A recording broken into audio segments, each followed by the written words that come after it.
Hi అండి, నమస్తే. నేను మీ Malleswari. Welcome back to Malleswari kitchen. ఈరోజు మన వీడియోలో శనగపిండి లేకుండా కప్పు ఉప్మా రవ్వతోటే మురుకులు అనేది చేసి చూపిస్తానండి. భలే గుల్లగా క్రిస్పీగా వస్తాయి ఈ మురుకులు అయితే. 10 నుంచి 15 రోజుల వరకు నిలవ కూడా ఉంటాయి. అలాగే అసలు ఆయిల్ పీల్చవండి. ఇలా గనక ఒక్కసారి చేసి పెట్టుకున్నామంటే పిల్లలు కూడా ఇష్టంగా తింటారు. మరి ఇప్పుడు ఈ మురుకులు చేసుకోవడానికి ఫస్ట్ స్టవ్ పైన బాండీ పెట్టుకొని ఇందులోకి మనం కొలత అంతా కూడా ఒకే దాంతో తీసుకోవాలి. ఇక్కడ నేనైతే ఈ మెజర్మెంట్ కప్పుతోటి తీసుకుంటున్నాను. మీరు కావాలంటే గ్లాస్తోనైనా సరే తీసుకోవచ్చు. ఈ కప్పుతోటి 3 కప్పుల వాటర్ పోసుకున్నాను బాండీలోకి. ఇందులోకి రుచికి సరిపోను ఉప్పు వేసుకోవాలి. అలాగే 1 స్పూను వాము వేసుకోవాలి.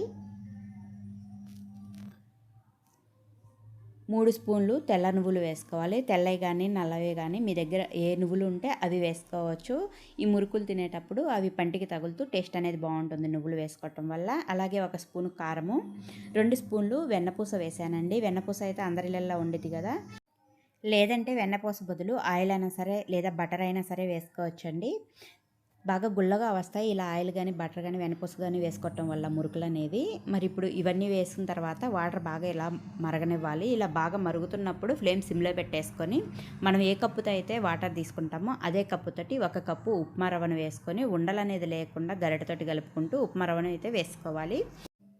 రవ్వనంతా కూడా వేసుకున్న తర్వాత ఒక 2 నిమిషాల పాటు లో ఫ్లేమ్లో ఉడికించేసామంటే ఈ రవ్వ అంతా కూడా దగ్గర పడిద్ది. ఇలా ఉప్మాలాగా రెడీ అయింది. ఇప్పుడు ఫ్లేమ్ సిమ్లో పెట్టేసుకొని మూత పెట్టేసి మరో నిమిషం ఉంచేసి స్టవ్ ఆఫ్ చేసుకోవాలి.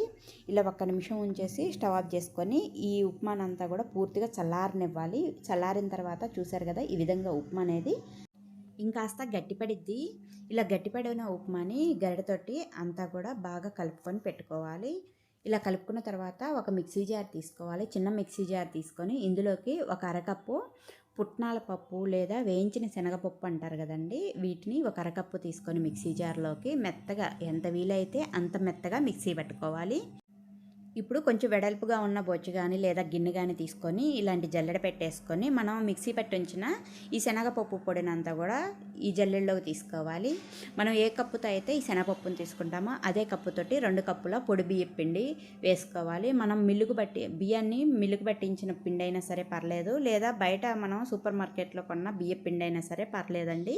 2 కప్పులు అయితే సరిపోద్ది. 2 కప్పులు వేసుకొని ఈ పిండినంతా కూడా జల్లించుకోవాలి. పిండినంతా కూడా ఇలా జల్లించుకున్న తర్వాత ఈ పిండికి టేస్ట్కి సరిపోను సాల్ట్ వేసుకోవాలి.